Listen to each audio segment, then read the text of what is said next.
think I'm around 10 or 11 payouts. I have 100K accounts and I have a very easy risk management system. I try to risk 1% and shooting 1 to 3s, 2 1 to 3s. So on average, it's like 2 or 3K payouts. I've been trading since around COVID, where I was just bored and just looking for ways to make money online, and I stumbled across trading. So I got a mentor who got me into the ICT stuff. So what would you say are some of the biggest struggles you've faced along the way then? I would say the biggest struggle I have is a big ego. I lose so many accounts. Like we talked about a 30K payout. In my first year of trading, I lost over $60,000. Wow. Like as a trader, trading is hard enough. So once you stick to the rules and you make your money, you should expect to get your payout. And NASDAQ and gold are my favorite. I think the concepts I'm using are in trending conditions. So when there's higher time for trending conditions, my model excels. What has your experience been like with Alpha Capital Group so far? Experience with Alpha Capital has been pretty good. And the transparency from Alpha Capital, even with some denials, like, hey, this is the rules, you didn't adhere to what we talked about at the start. Even with the transparency, that is what I love about Alpha Capital, and that's why I also refer people to Alpha Capital. How did you actually get over that then? What did it take for you to then go, right, I'm making some mistakes here and I've got something I'm struggling with, how do I stop this? Yeah, actually it's a pretty easy fix. And one of my most recent mentors told me this. He was like, hello and welcome back to another Alpha Capital Group Traders interview, where today I am joined by a six-figure fund trader who is just about to hit $30,000 in withdrawals. So trader, who are you and where are you from? Thanks for having me. My name is Dion Trades, and I'm from the Netherlands and currently located in Spain. Amazing. Well, thanks for joining me today, Dion. I'm really looking forward to talking to you and seeing how you have actually achieved $30,000 in payouts. I know we're not quite there yet, but we're cents away. So I'm sure we're going to break that down today. For sure. Yeah, for sure. Amazing. So how long have you actually been trading? I've been trading since around COVID, where I was just bored and just looking for ways to make money online, and I stumbled across trading. So I got a mentor who got me into the ICT stuff, but I will touch on that later. Brilliant. So how much are you actually funded with this at the moment? Currently at 200K. I've been on and on with some accounts, but I'm now touching on the 200Ks. Brilliant. And I know you've just told me there you're cents away from hitting that $30,000 mark. So how many payouts did it take to achieve that goal? I think I'm around 10 or 11 payouts. I have 100K accounts and I have a very easy risk management system. I try to risk 1% and shooting 1 to 3s, 1 to 2, 1 to 3s. So on average, it's like 2 or 3K payouts. Brilliant. And have you ever had a payout denied? Yes, but that was totally on me. There are very clear rules about the lot sizes. Like, for example, 100K account, 20 lot sizes. And I was trading with 24 or something. I had 2 trades open, 24 in total. And then I got an email like, yo, that's not how it works. And I said, yep, true. But so there wasn't a payout, but that's more on me than on Alpha. Well, the rules are in place. However, people always make mistakes, but in my opinion, that's how you learn. So brilliant. Okay, cool. So what kind of assets are you trading at the moment? Currently, I'm trading Forex, indices, and gold. So all three. I just basically look at the higher time frame, daily, weekly, monthly. What looks nice. Is there a specific pair you'd say you see the most success on? Yeah, NASDAQ and gold are my favorites. The majors also, but like my favorites is NASDAQ and gold. And why is that? Why do they tend to be your favorites? I think the concepts I'm using, my concepts are in trending conditions. So when there's higher time for trending conditions, my model excels. And if you look now at NASDAQ and gold, those are nice trending to the upside. So, and the Forex pairs tend to consolidate once in a while as well. Okay, well, very interesting so far, but I actually want to see the strategy that has made you nearly $30,000 in withdrawals. Do you care to share your screen and show me your strategy? Sure. Let's do that. Right. So my strategy is very simple. I go to the higher time frame, daily, weekly, monthly, and I'm just basically looking for trending conditions. So let's say higher time frame trending conditions to the upside. And what I'm looking for is, with the IC concepts, is price trades from fair value gaps, internal liquidity, to old highs and lows, so internal to external liquidity. So I'm trying to catch the move from internal to external in trending conditions. That's all I do. And for example, here on NASDAQ, we are quite trending to the upside. So in this move upwards, I try to take as many trades to the upside as possible. And when we have trending conditions, so we trade into a higher time frame key level. I think a very nice example is, if we go to the daily here,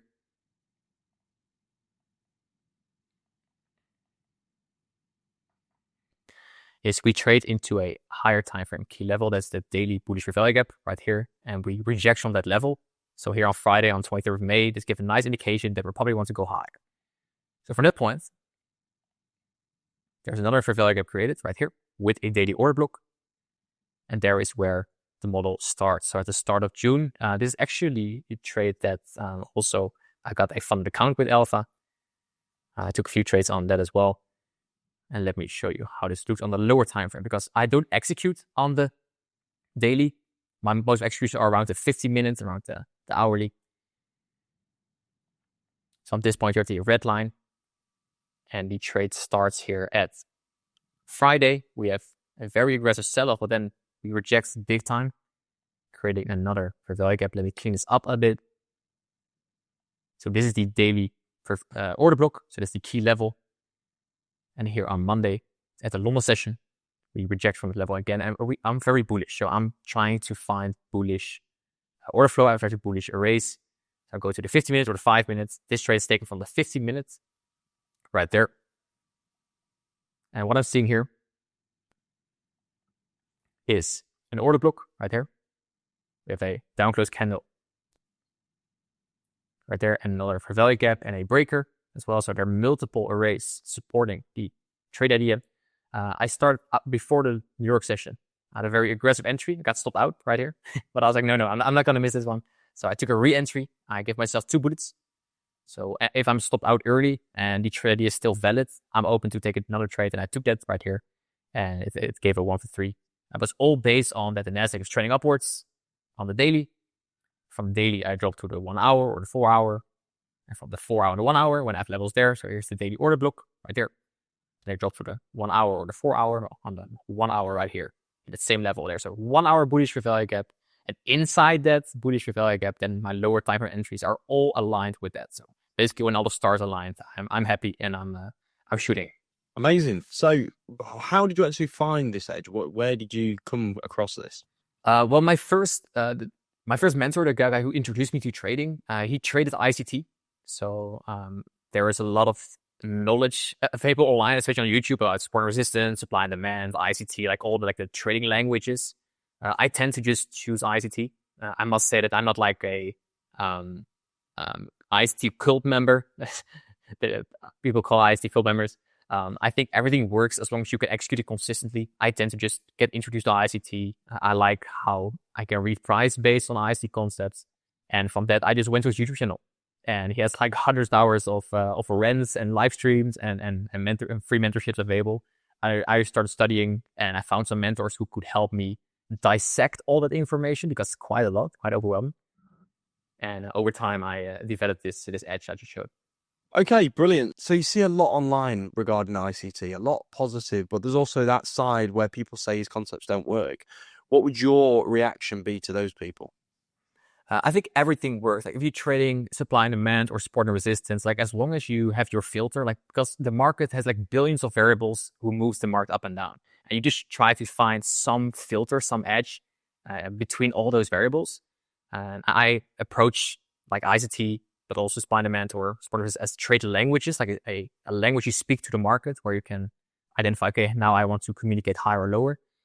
So if people are hating on ICT, it's probably because ICT and some ICT traders say that ICT is the holy grail. It's the only thing available. That's the only thing or you need to look at the market. I disagree with that. I think everything works, and I just tend to do ICT, and I can make money with it. Okay, that's fair enough. So tell me then, how did you actually get into trading? What was life like right at the beginning of your trading journey? Yeah, so I just finished law school and I was working a corporate job as a consultant, and I was not very happy. It's like the classic not happy in a 9 to 5 story, draining, very bored, very, very, just not very happy with the situation. And I tried everything like drop shipping, affiliate marketing, and also trading. And trading was already in my ecosystem because in 2017, way before I started trading, like 2020, 2021, I had some crypto experience where I just bought something in the bull run, made a 17x on like $100, not much, like a 17x on $100. So I just banked these $1,700, went on holiday and called it the day. And I never looked back at crypto at all. but that's little itch making money by just buying and selling or just pressing buttons without having any clients or without having anything basically is, of course, sounds too good to be true. And obviously we know it is. Trading is quite hard. But that's grabbed me into like, hey, there's something here and there's something I would like to discover. Interesting. Okay. So when you first got into that crypto then and you made 70x, was it? It was 17. That was, all right, you made 17x. Yeah. How come you didn't get into crypto? Why was it more trading you was into? Come again? Why didn't you go to the crypto side of the space? Why did you feel CFDs would be your way to go? The guy who introduced me to trading, when he introduced me to ICT concepts, ICT is very strict about, hey, this concept works on markets with high volume, lots of money in the market, and crypto is not that mature yet. Like in mature markets where billions and billions per day or per hour are exchanged, there is where the ICT concept works the best. And for most crypto, like maybe Bitcoin, Ethereum right now, and Solana, you can trade ICT, but for like the meme coins, the shit coins, the smaller caps, it won't have that much effect. So I won't have an edge. So that's why I tend to stay away. No, that makes sense. You're making the smarter option there. That does, when you put it like that, it does make a lot of sense. Okay. So would you say now you're more part-time trader or you're a full-time trader at the moment? I'm a full-time trader. I transitioned early 2024 to full-time trading. I quit my job. I actually started also mentoring. It's like mid 2024, like in the summer of 2024, I started also coaching some people. I was pretty bored. The cool part about transitioning to full-time, where nobody talks about, is you press buttons and that only takes like 5 minutes, right? Yeah, of course, you look at the market, you wait for a setup to come, but once you press the button, there's nothing to do. Like you watch candles, and I was pretty bored. So what I did is I started creating some videos about the ICT concept. I was like, well, I might as well just make some videos about fair value gaps or market structure, and perhaps people like that. And what happened is people commented like, hey, this is cool. Can you make more? And I was like, yeah, sure. I can do that. And I make more videos. And it was around early 2024 we're talking about now. And then people asked like, hey, do you have live streams where you can watch trade live? And I said, no, I can live stream, sure. So I looked online, like, how does YouTube work? Like, I don't know, YouTube live stream, no clue. So I started live streaming, I think like 80 or 90 days straight. It was summer 2024. And then people started, hey, do you have a mentorship? I said, no, I don't have that, because why? Like, I make money trading, have fun. So do you want to make that? I said, yeah, sure. So I started also mentoring, like coaching a small group of people. It's not your WOP 1,000 people in for $10 a month, kind of just one-on-one. Try to just make some difference.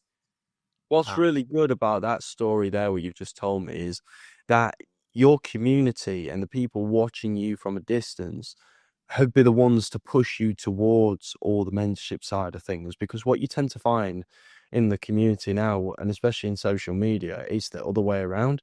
It's traders getting the smallest bit of experience and then jumping straight into mentorships and pushing that more than their actual trading. Whereas with you, it seems like you followed your passion so much that the people watching you in your community have kind of asked you to start doing it.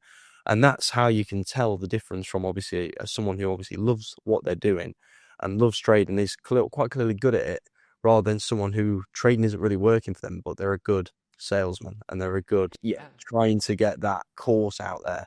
Whereas that's great to see from you, because I can quite clearly see that you are a genuine trader behind the screen. I appreciate you mentioning it. Yeah, and it makes sense, right? Because trading looks very easy on paper. You start doing it, and once you start doing it, you're like, shit, I know all this stuff, but I have trouble like making money. There's way more easy money in just setting a course. I try to tell everyone, like, don't pay for courses, pay for mentors, because everything is available for free on YouTube, but you need someone who can like glue the puzzle pieces together. Like all the puzzle pieces are everywhere, like very overwhelming information overload. But yeah, so I agree. Brilliant. So what would you say are some of the biggest struggles you faced along the way then? I would say the biggest struggle I have is a big ego. I think like every trader has some entrepreneurial kind of characteristic in them. Like they don't want to work for a boss. They want to make a lot of money. And most of the time there's a big ego attached to that. And with a big ego with trading, you have trouble with losing.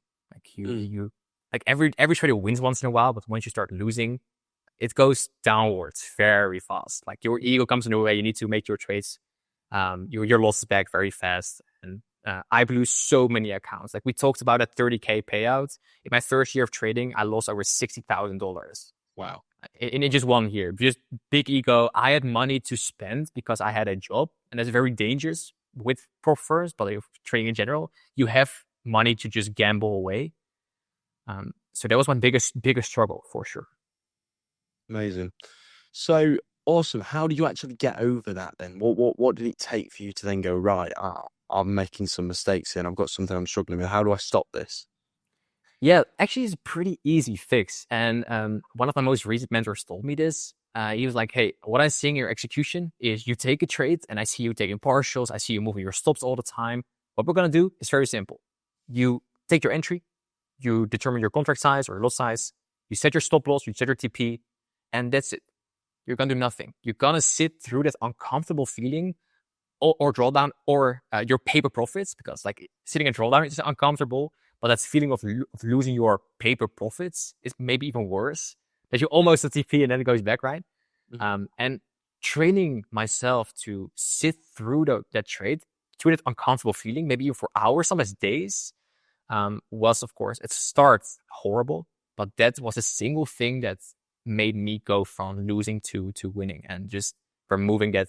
I still have the ego, but it's more controlled because I know how to sit through that uncomfortable feelings. Yeah.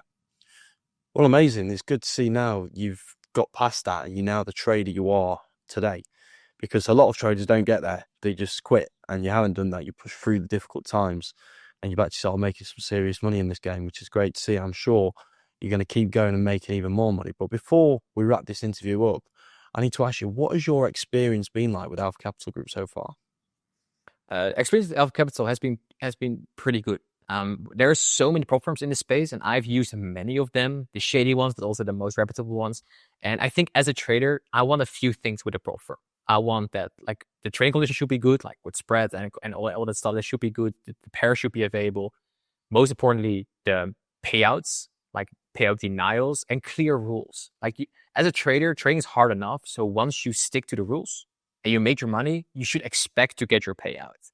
With most prop firms, that is not the case. They will find some way to say, hey, you traded from a different location than you used to do, even while you're at the same place, like an IP, geo restriction, or some BS reason to deny your payout. And the transparency from Alpha Capital, even with some denials, like, hey, this is the rules. You didn't adhere to that, what we talked about at the start. Even with the transparency, that is what I like about Alpha Capital. I love about Alpha Capital, and that's why I also refer people to Alpha Capital. The rules are clear. You don't need to agree with the rules, but you know how it works. If you want to do a payout, you can do X, Y, and Z, and just have fun and good luck. Amazing. No, it's great to hear, because that's something we pride ourselves in massively, is transparency throughout and through. But one thing we have to say is, obviously, a lot of traders nowadays, they don't read the FAQs before they trade, and that's a massive thing. You have to understand the rules before you then come into a firm and try and trade a 200K account, because you can't just guess the rules, and the rules aren't always laid out in front of you, but they are in our FAQs. So like I said, as long as you read the rules and understand them, you will always be paid. That's how it works. Okay, so I think you've answered another question here. My next question was, why did you choose Alpha? Good trade conditions and reliable payouts. Amazing. Okay. Can I add one thing to this? Go on. What I really like about, there's some form of like choices you can make. You recently introduced the bi-weekly payouts and the on-demand payouts next to the bi-weekly payouts, and with the on-demand payouts you have the consistency rule and some extra layer of rules, right? That is more like what you also see at the other prop firms like Apex, like the future prop firms, like the consistency rules, all that stuff. And there are traders who love that. They live for those rules and they want that. But me as a trader, for example, I prefer the bi-weekly payouts, which is, this is minimum trading days and just have fun, no consistency rule. But because you have choice, that is perfect, because every trader has something they prefer. They can choose it and trade with it. It's about catering for everyone, isn't it? Yeah. Okay, so Dion, before I let you go, what is 3 top tips you would give to a beginner trader starting out today? A beginner trader, don't buy courses, pay for mentors, go on YouTube, find a trade language you like. That can be one of 3: support and resistance, supply and demand, and ICT. Choose one, stick to that for at least 6 months, grind all the big YouTubers who have all free course available. Making your first trades is all free available. So just grind YouTube, find something who sticks, what sticks, and just go on the charts and do the work. Amazing. Right, Dion, thank you very much for joining me today. This has been an absolutely amazing interview, and I'm sure there's going to be so much value taken from this video for anyone watching it. So thank you for joining me today. It's been great to have you, and I'm sure we'll see you very soon. Cool. Awesome. Thanks for having me.